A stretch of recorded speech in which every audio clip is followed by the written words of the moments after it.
NBA insider Brian Windhorst wrote about LeBron and Cavs owner Dan Gilbert being at odds due to payroll spending. Now, the Cavs currently have the highest payroll in the NBA, but James has grown frustrated, feeling like spending has slowed since winning their first title. Here he is.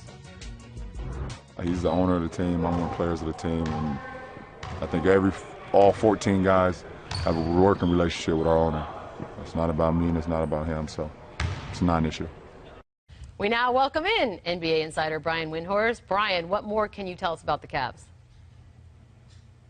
Well, it's January in Beetle. It must be drama time in Cleveland. It happens every year, and it's just normal.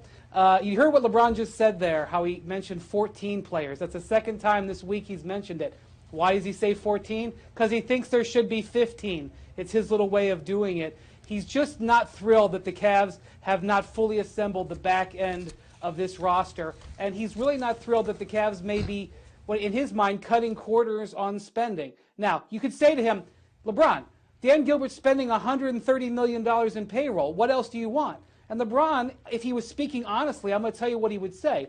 He'd say, I don't care. He's getting me at a discount, even at $30 million a year that I'm making. He should spend whatever it takes. That's what he promised 2 years ago. And that is the way LeBron looks at it.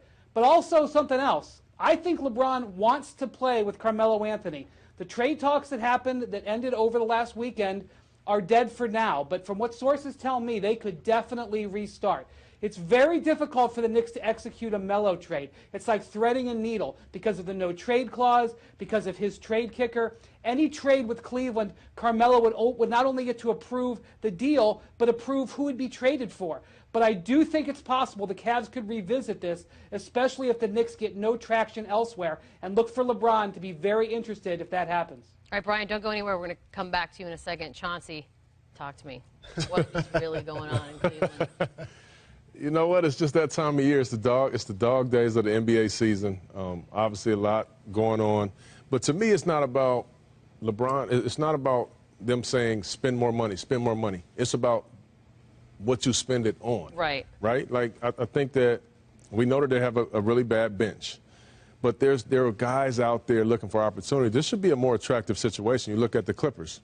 They go get a guy like Mo Spates, Raymond Felton. They get all these guys at the minimum. Valuable players. So it's not about, we didn't have to spend all this big money, but it's about positioning yourselves, building a good bench, because if I'm one of those minimum guys, I'm saying, okay, Cleveland's a great opportunity for me. I get to play with LeBron James. I'm on TV every week. I get to showcase my talent. And I'm only there 1 year. Maybe the next year I can go get a bigger salary. The front office, and they failed to do that, and that's frustrating. And now you see LeBron playing way too many minutes, and Kyrie as well. A battle of semantics. When LeBron decides to go back to Cleveland, they sit at a table, and Dan Gilbert says, we're going to do whatever it takes to bring a championship back to Cleveland, including spending unlimited funds. Well, guess what they did last June? They brought a championship back to Cleveland. So both people actually filled their end of the bargain. And so now when you look at LeBron, you say, we already took care of what we needed to take care of, and we won the championship. We paid Tristan, we paid Love, we paid Kyrie, we took care of JR in the offseason. So LeBron James leading the league in minutes, that's the true issue. They need more people that can actually be contributors, to your point, that can actually give them quality minutes during the dog days of the regular season so he doesn't have to carry that type of load. Brian, you heard from our guys. Anything else to add? Okay, Jalen and Sean, you've just hit on the way the Knicks can make this work. The Cavs are not going to give Kevin Love straight up for Carmelo Anthony.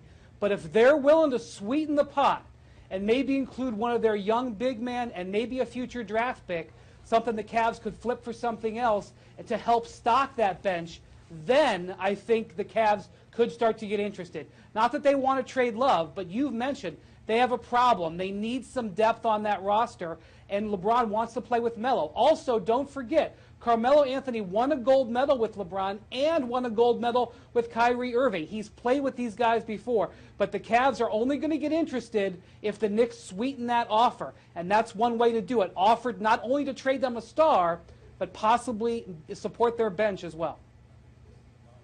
He's also played with Shumpert and J.R. Smith, who've thrived since going to Cleveland. Brian, thank you.